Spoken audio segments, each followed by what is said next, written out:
কি খবর সবার? ইজি বাংলা প্রথম পত্রের যে আয়োজনটার সাথে আপনারা আসেন তার ধারাবাহিকতায় আমরা পড়তেছিলাম স্যার কি মাটির ভেপুর অনুশীলনের প্রশ্ন উত্তর। আমরা এমসিকিউগুলো পড়ছি, কীভাবে বুঝলাম? কারণ আপনি এই পেজে আসছেন, ওটা পড়েই তো আসছেন, এবং এখন আপনি আবার স্ক্যান করছেন, মানে আপনি সৃজনশীল জানতে চান। আসেন তাহলে অনুশীলনী সৃজনশীলটা কেমন হয় আমরা আগে প্রশ্নটা পড়ি, মানে উদ্দীপকটা পড়বো। আমি আবারও বলতেছি, আমি উত্তর রিডিং দিব না, উদ্দীপক পড়বো, গল্পটা আমি স্মরণ করাবো, দুইটা মিলে একটা আলাপ করব, ইনশাল্লাহ আপনারা লিখতে পারবেন ইনশাল্লাহ। আর নমুনা উত্তর তো আছেই, সেটা তো আপনি চোখ বুলাবেনই। ওকে স্যার, দেখেন কি বলতেছে, একটু মনোযোগ দিয়ে পড়ি উদ্দীপকটা আগে। হ্যাঁ, আবারও বলি, সৃজনশীলে কিন্তু উদ্দীপকটাই মূল, ও যদি বুঝতে না পারেন উত্তর কিন্তু কোনো মানে হবে না। একই পরিবারের মকবুল, আবুল, সুরত সবাই বেশ পরিশ্রমী। নিজেদের জমি না থাকায় অন্যের জমি বর্গা চাষ করে, লাকড়ি কাটে, মাঝিগিরি করে, কখনো কখনো অন্যের বাড়িতে কামলা কেটে জীবিকা নির্বাহ করে। তাদের স্ত্রীরাও বসে নেই, ভাগ্যের উন্নতির জন্য পাতা দিয়ে পাটি বনে, বাড়ির আঙিনায় মরিচ, লাউ, কুমড়ো ফলায়, বিল থেকে শাপলা তুলে বাজারে বিক্রি করে।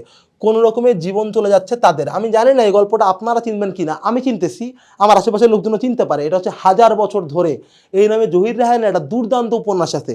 সেই উপন্যাসের লাইন যে সাধারণ মানুষজন কেমন পরিশ্রম করে জীবনটা চালায়। এই যে খেটে খাওয়া মানুষের যে জীবন, প্রকৃতি নির্ভর যে জীবন, সেটা কিন্তু উদ্দীপকে প্রকাশ পাইছে। যেমনটা কিন্তু মাটির ভেপুতেও আমরা পাই, একটা দরিদ্র জীবন, এবং কিভাবে তার বাবা খেটে খাওয়া মানুষ হয়ে বা পরিশ্রম করে কেমনে তার পরিবারকে টানে। শুধু তাই না, গ্রামের মানুষজন কেমনে প্রকৃতিকে বেস করে, কেমনে নেচারের সাথে সম্পর্ক রেখে প্রকৃতিকে আপন করে নিয়ে জীবনটা চালায় নেয়, সেটাও কিন্তু এখানে প্রকাশ করা হচ্ছে।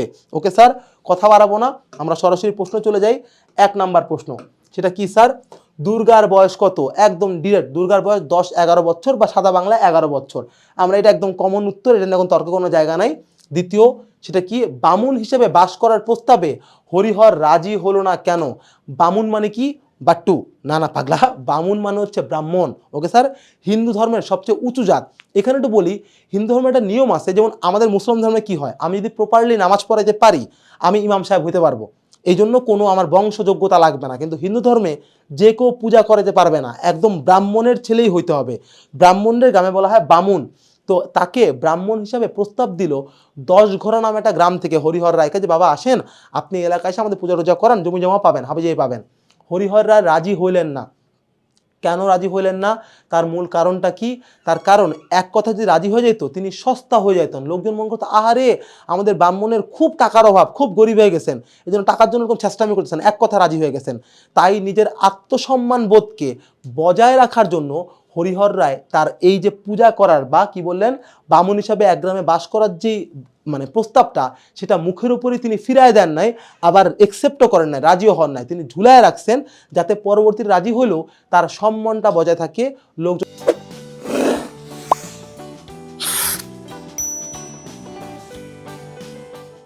তাকে ছেঁচড়া বা গরিব মনে না করে। Clear sir? নিজের আত্মসম্মান বোধের জন্য তিনি এটাতে প্রথম কথাতেই রাজি হন নাই। ওকে স্যার, এবার আসেন গতে, সেটা কি? উদ্দীপকে মাটি ভেপুর কোন দিক ফুটে উঠেছে ব্যাখ্যা করো। স্যার, এই যে উদ্দীপকটা আগেই বললাম, দারিদ্র জীবন, দারিদ্রিক জীবন এবং গ্রামীণ যে প্রকৃতি নির্ভর জীবন, গ্রামের মানুষ যে কীভাবে নেচারকে বা প্রকৃতিকে নিজের জীবনের সাথে বাইদা ফেলে, একে অন্যের সাথে মিলেমিশে যায়, সেটা কিন্তু উদ্দীপকে প্রকাশ পাচ্ছে। বুড়ো মকবুল থেকে শুরু করে তার ভাই ব্রাদাররা সবাই যতগুলো পেশা করে সবগুলো প্রকৃতি নির্ভর পেশা। অন্যদিকে মাটির ভেপু গল্পে যে দুইটা বাচ্চা যে খেলতেছে, উৎসব করতেছে, আনন্দ করতেছে, ওর সবগুলো আনন্দ, উৎসব, খেলা, খাবার দাবার সবকিছু স্যার প্রকৃতি বা নেচারকে নির্ভর করে। Clear sir? তার মানে আমরা বলতে পারি উদ্দীপক আর আমাদের যে গল্প, এই দুই গল্পের মিলটা কোথায়? গয়ের উত্তরে মিলটা হচ্ছে প্রকৃতি ঘনিষ্ঠ জীবন বা প্রকৃতি নির্ভর জীবনের জায়গাতে। Clear sir? আশা করি লিখতে পারবেন না? অবশ্যই পারবেন, আমি ভাবতেছি এটাই। এবার ঘ, শেষ প্রশ্ন চলে যাব। উদ্দীপকটি মাটি ভেপু গল্পের মূল ভাবকে কতটুকু ধারণ করে?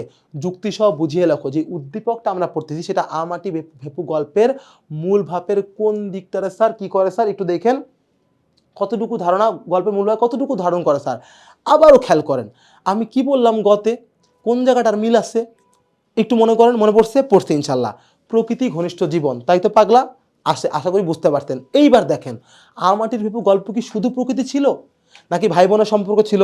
ছিল স্যার, ছিল দারিদ্রতা, প্রচণ্ড দরিদ্রতা, ওরা কি পরিমাণ গরিব সেটা ওখানে আমরা দেখতে পাইছি, ক্লিয়ার।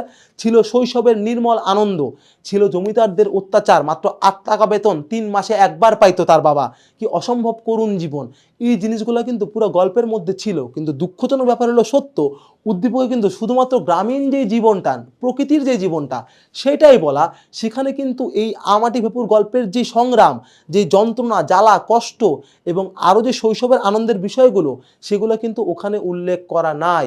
তার মানে সাদা বাংলায় বলা যায় এটা মূল ভাবকে কতটুকু ধারণ করে স্যার, এক কথায় আংশিক অংশ ধারণ করে বা আংশিকভাবে ধারণ করে, সম্পূর্ণ মূল ভাবকে এই উদ্দীপক এবং গল্প কোনো মতে স্পর্শই করতে পারে নাই।